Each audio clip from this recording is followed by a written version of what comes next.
Love foundation में आपका स्वागत है। उन्होंने कहा था जन्म सिद्ध अधिकार है स्वराज्य, यानी कि स्वराज्य हमारा जन्म सिद्ध अधिकार है। आइए बात करते हैं। यह है दैनिक जागरण रविवार 17 जुलाई 2022 का पेपर। आइए समझते हैं।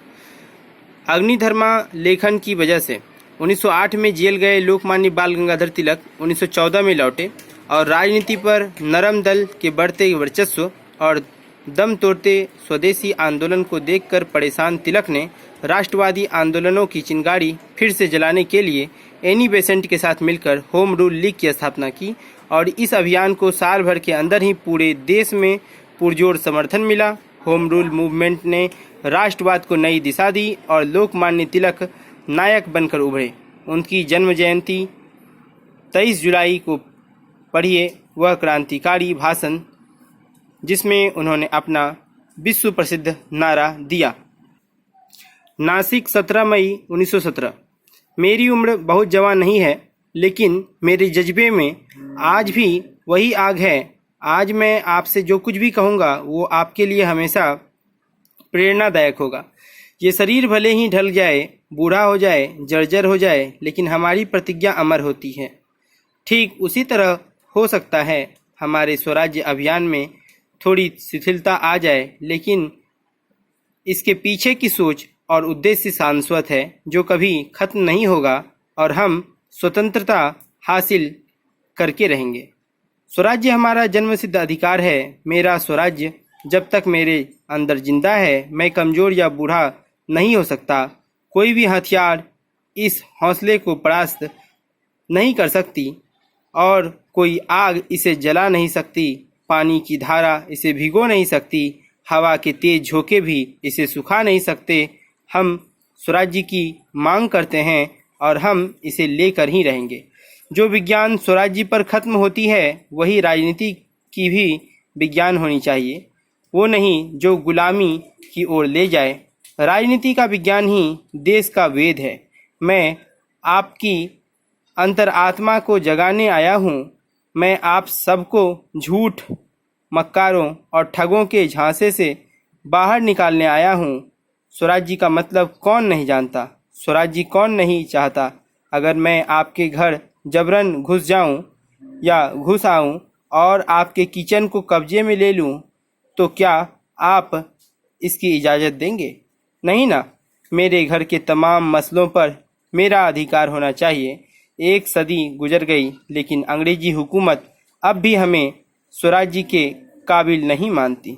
लेकिन अब हम अपनी लड़ाई खुद लड़ेंगे। जब इंग्लैंड भारत का इस्तेमाल कर बेल्जियम जैसे छोटे राष्ट्रों को बचाना चाहता है, और फिर वो हमें किस मुंह से स्वराज्य के काबिल नहीं मानता? जो लोग हमें गलत ठहरा रहे हैं वो लालची और हमारे विरोधी हैं। लेकिन इससे विचलित होने की ज़रूरत नहीं है, क्योंकि बहुत से लोग ईश्वर के निर्णय में भी खोट निकालते हैं।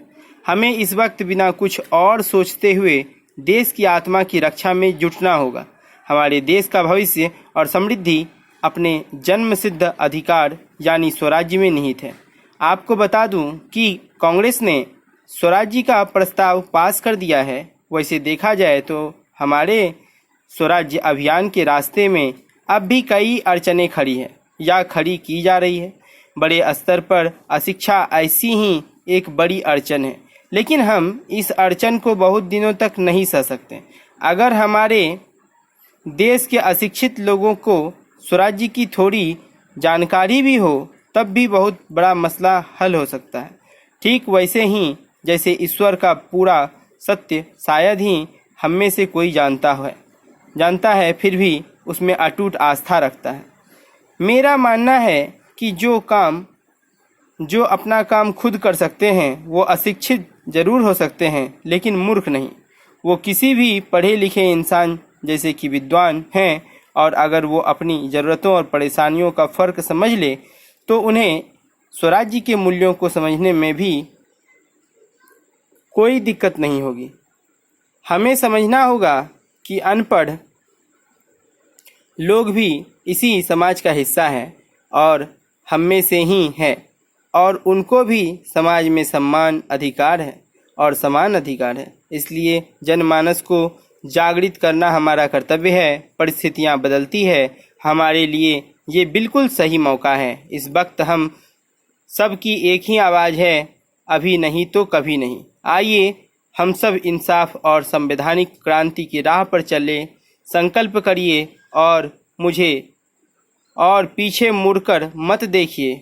अंत परिणाम ऊपर वालों के हाथों में छोड़ दीजिए। ऊपर वाला ही सबका भला करेगा।